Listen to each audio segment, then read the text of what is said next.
Mayong adlaw sa mga kaabyanan kag mga kauturan nga naga-follow up sa sining programa. Sa sining semana magatuon kita sa parte siya sa Children of the Promise. By the way, before kita mag-start, gusto ko lang ay panawagan sa mga pastors kids kami ara kamo nga programa sa Igpuro Bariri miyag out this weekend. Kabay pa nga ang mga kabataan sa aton mga pastors maka-attend sa sining programa para sila man ma-enhance ang ilang faith kag spirit of camaraderie kaupod sa mga kabataan sa mga pastors. Kaupod kay Ma'am Ging nga mo siya ang nagalid sa sining department. So buman sa mga kabyanan naton dira sa may iglesia sang Hilltop Dumaraw Astorga nga nagasunod sa tan-aw gid sa sining programa. Mayong adlaw dira sa inyo kag subong man sa aton mga kabyanan sa guwa pa bisan pa sa guwa sang Pilipinas mayong agagid mayong adlaw dira sa inyo. Sa sining kagaon magatuon kita sang nasin ako na Children of the Promise. Before kita mag-start kita na magapangamuyo. Makagagawom namon Diyos sa sining kaadlawon kami nagapalapit sa imo. Ikaw gid o Dios maghatag sing kaalam sa imo alagad. Ikaw gid maghatag sang paghangop suguman sa mga naga-follow up sa sining programa. Ikaw siya pon Ginoo magapatunga nga matapos ini nga pagtuon nga nagakasinanto uyon sa imong kabuoton. Ginapangalan namon bangod lamang sa ngalan ni Hesus. Amen. Ginakasubo naton nga hindi naton kaupod ang aton nga host sa sining semana, si Pastor Swalog Pastorino tungod kay may ara sila mga importante nga mga appointments. Kani solo flight kita sa sining semana. By the way,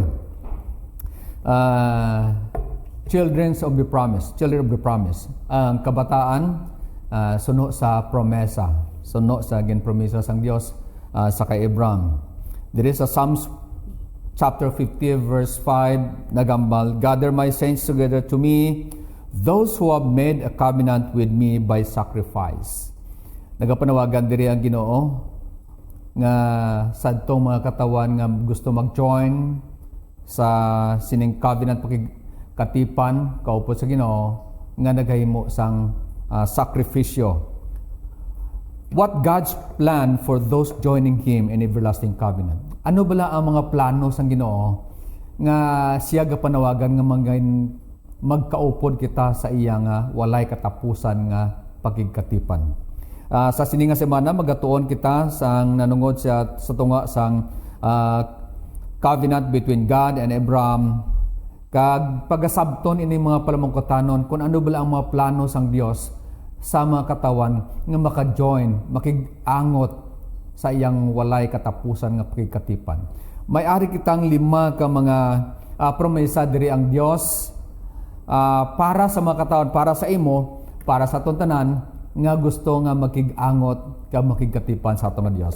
First, to protect, to bless, to save, to announce, and to make your image great. Aton nga pagkaisa-isahon ini mga kauturan. To protect, amo ini manami nga promesa, no? Siling diri sa Genesis chapter 15 verse 1. "After these things, the word of the Lord came to Abraham in a vision, saying, Do not be afraid, Abraham. I am your shield, your exceedingly great reward." Agin pro pasalig sang Ginoo sa kay Abraham nga siya gid mangin shield. Hindi lamang ang Ginoo shield, kundi siya gid mangin personal shield ni Abraham. And kag siya mangin personal shield manimo, personal shield naton tanan kun kita ara sa Ginoo. Katahom mga kautor, ano? Katahom. Siling dini, "I am your shield." Ako ang imo nga panalipod. Hindi lamang siling ko kaina, hindi lamang siya nga siya God of shield, pero siya gid personalized naton nga shield o kon panalipod sa aton nga kabuhi. Kag nagambal diri kon hambalan naton parte siya sa shield o kon protection, nagambal diri sang duha. Physical protection kag protection against temptation. Kung makita naton diri aton diri matun-an mga utod mga kabiyanan God can deliver us from all dangers. Kataom. Although He might decide not to do so in specific occasion. Basi masiling kita, kung nara kita sa Ginoo, kung well shield kita sa Ginoo, wala na sang delikado sa aton. Ang aton nga pagtuon mga utod, hindi lang man siya nagatag sa aton nga 100% shield. Ang Ginoo gisa nag-allow man nga i-allow kita sa sinang mga delikado. May mga tinutuyo ang Ginoo. Basi makasiling kamo nga nga natabo sa akon ini kay well shielded man ako ayan sang Ginoo. Inaya siling sa ato nga author din sulod na kay Dr. Hassel nga may ara iya nga sitwasyon nga gina-allow sang Ginoo inang mga circumstansya ayan sa tinutuyo sang Dios nga mas manami pagid para sa imo. Ay kadua siya protection against temptation. Ang tentasyon masiling naton mga utod ka mga kabyanan nga masiling ka hindi gid ako makakaya sini nga tentasyon.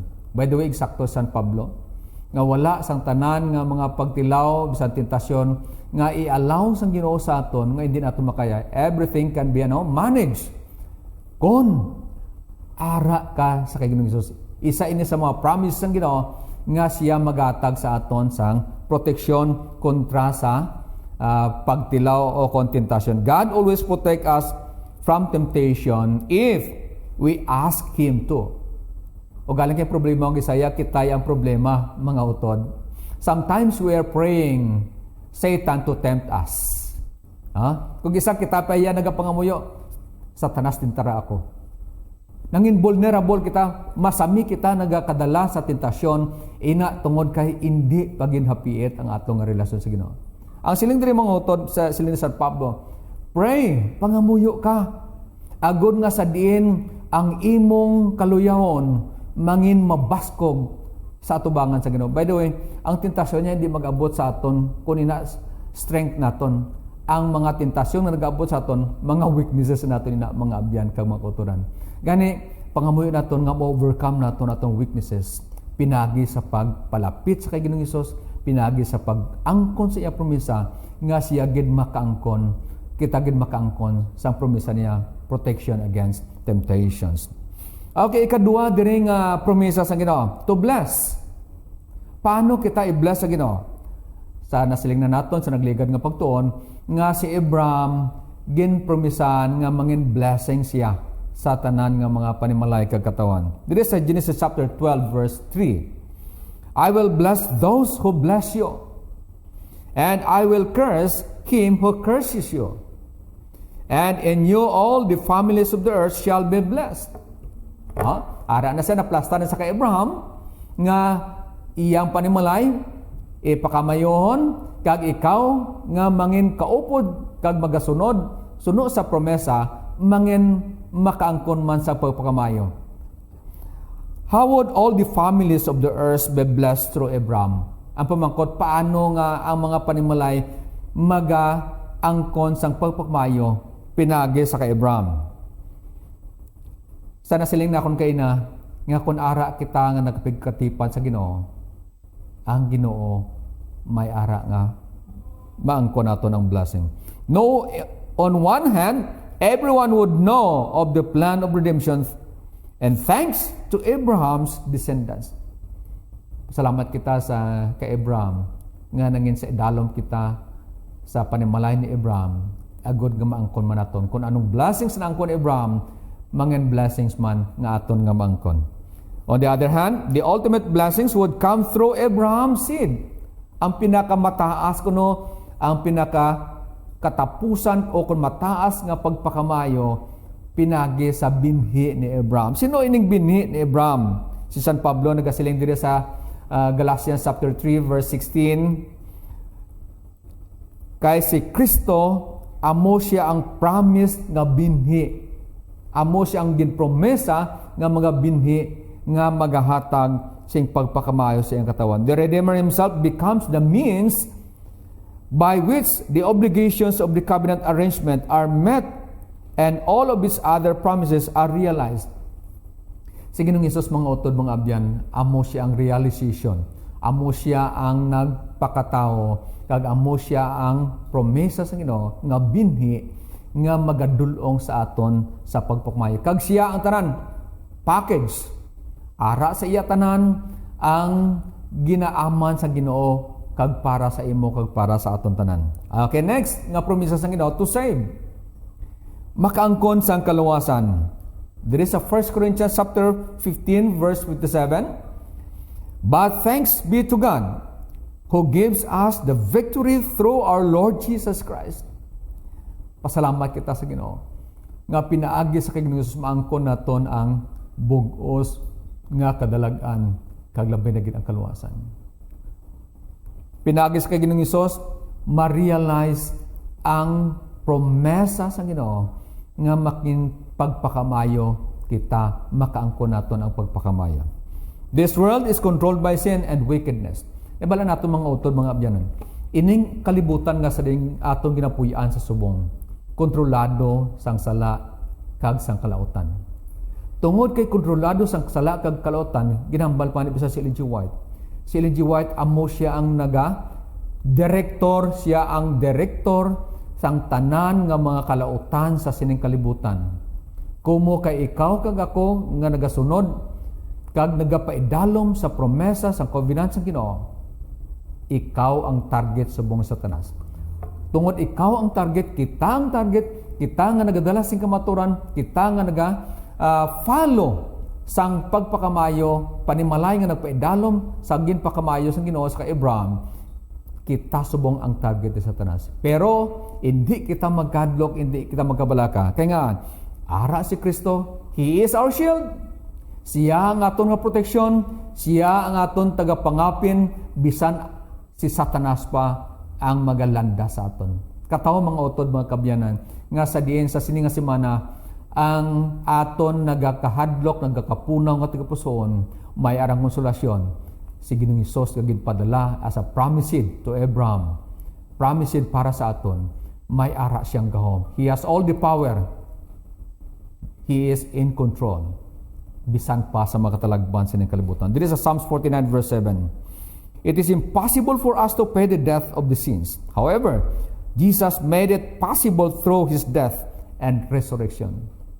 Hindi kita wala kita sang kaya, wala kita sang kasarang, wala kita sang kapasidad sa paghimo, sa pag-angat lang sa atong kaluwasan. It is Jesus Christ nga nanginhimo nga mangin posible ang tanan nga imposible para sa tao. He is still interceding for each one of us in the heavenly sanctuary as our high priest. Gani aton panginpuslan, aton nga tuod-tuoron na aton nga pag-alagad sa Ginoo. Kay may ara kitang Kristo nga nagapatunga sa aton, lamang nga kita mahapiit nga nagapalapit sa iya. Jesus is definitive fulfillment of God's promise in His covenant with Abraham. Siya na kuno amo ang natawag matudtuod nga katumanan sang promesa pinaagi kaupod sa kay Abraham nga maangkon naton ining mga promesa. Okay, next, to announce. Diri mga utod ka mga kabyanan, gamiton kita sang Ginoo sa pagbantala sa mga mensahe nga sa diin para sa madamo pang katawan nga wala pa sa kamaturan. Ginambal diri sa Deuteronomy Kapitulo 4 versikulo 6. Therefore be careful to observe them, for this is your wisdom and your understanding in the sight of the peoples who will hear all these statutes and say, surely this great nation is a wise and understanding people. Kita ang gintagaan sang responsibility sang Dios to announce sa pagpanawagan, sa pagpalapnag sang minsay sang kaluwasan nga inang pakigkatipan ni Abraham na realize pinaagi sa pagpakatao na Ginoong Hesus kag pinaagi sa kay Ginoong Hesus mangin galamiton kita agod sa pagbulig, palapnag sa mensahe para yadto sa makatawan nga ara pa sa kadudulman. Siling diri ni Ellen G. White. The people of God are His representatives. Makatawan ko na sa Ginoo, amo ang mga representante para sa ano? Upon the earth. Sa sining kalibutan, kung ikaw ara sa kay Kristo, Binhi ka ni Abraham, ikaw ang representative, ikaw ang ambassador sa Ginoo para sa sining kalibutan. And He intends that they shall be lights in the moral darkness of this world. What a challenge para sa aton mga utod kung mga kabyanan. Tungod kay ara na sa imong kamaturan, ikaw na ang gamiton sa Ginoo nga kapawa sa sining madulom nga kalibutan. Wonderful.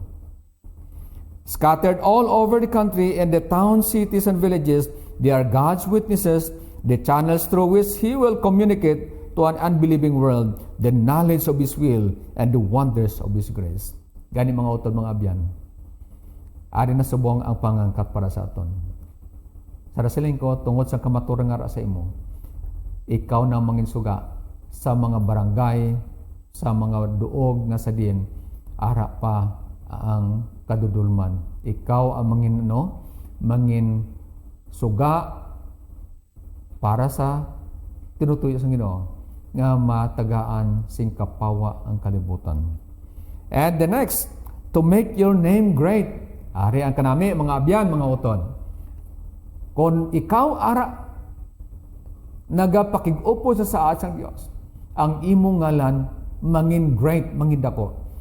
Reverse sa mga katawan, no? Ang tao, kita nga tao, ang inclination naton nga mangin bantog kita nga manughambal, mangin bantog kita nga singers, mangin bantog kita sa aton nga manggad, bantog kita sa atong komunidad, and eventually mangin bantog kita sa bugos sa kalibutan. Amo na pinakahandom sang dutanon nga pangunahuna.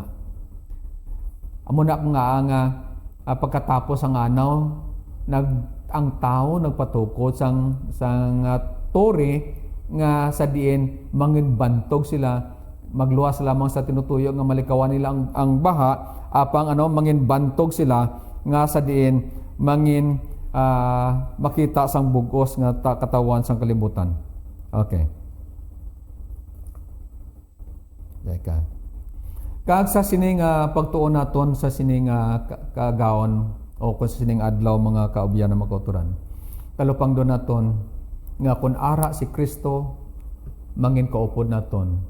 Nga kung kita pabilin nga nagapagkatipan sa kay Ginoong Hesus o kung sa God the Father.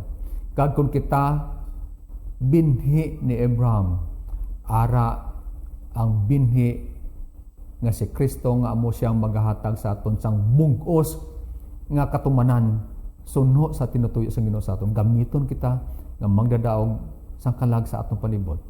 Kag kung sila G. White panagambal, si Kristo amo siya ang aton nga hinangib, si Kristo amo siya ang pamag-ang sang mga katawan sa mga Kristiyano, si Kristo amo siya ang proteksyon, si Kristo amo siya ang bugos nga paglaom sa bilog nga kalibutan. Lamang nga ara ka sa kay Kristo, wala na sang iban nga makationg simo. Siling dirigan sa Roma kapitulo 8 versikulo 35 hasta 39. If Christ is before us, who can be against us? Kung si Kristo ara sa aton, sino ang magkakontra sa aton? Gutom, kabudlayan, kamatayon, kahubo, bisan pa persecution. Sila San Pablo, nay in all these things. Wala sang sini nga mga butang nga makapamulag sa aton sa kay Kristo. Siling pagin ni San Pablo, we are more than conquerors. Sobra pa kita sa magdadaog kay nga si Kristo ang aton nga great shepherd, si Kristo ang aton nga dako nga manugpalab, kag tungod kun ara kita sa kay Kristo, siya magahugakom sa aton, siya magaproteksyon sa aton, kag siya magahatag sa aton sang taming kontra sa kaaway.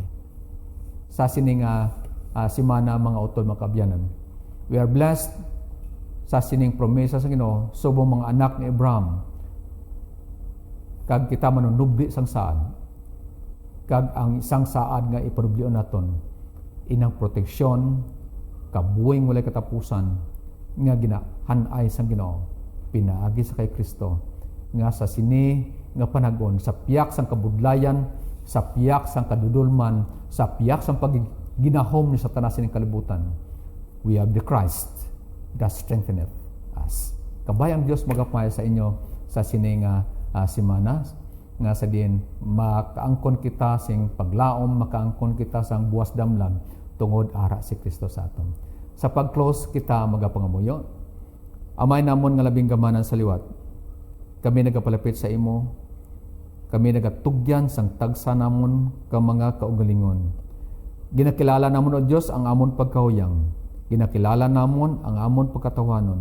Gani tagaay kami sang gawom, pinaagi sa balaan nga espiritu kag magadulong sa amon o Dios sa pagkamatarong, magadulong sa amon sa pagkahimpit kag magahatag sa amon sa inspirasyon tungod ara inang gahom ang promesa halin pa sa kay Abraham kag sa makatawan sa katapusang panagon si Kristo nga amo siya ang realisasyon sang tagsa kahandom sang tao sa espirituhanon nga panglakatan kag espirituhanon pagkinabuhi sin kalibutan. Ginapangayo namon bagod lamang sa ngalan ni Ginoong Hesus. Amen. Okay, mayong adlaw.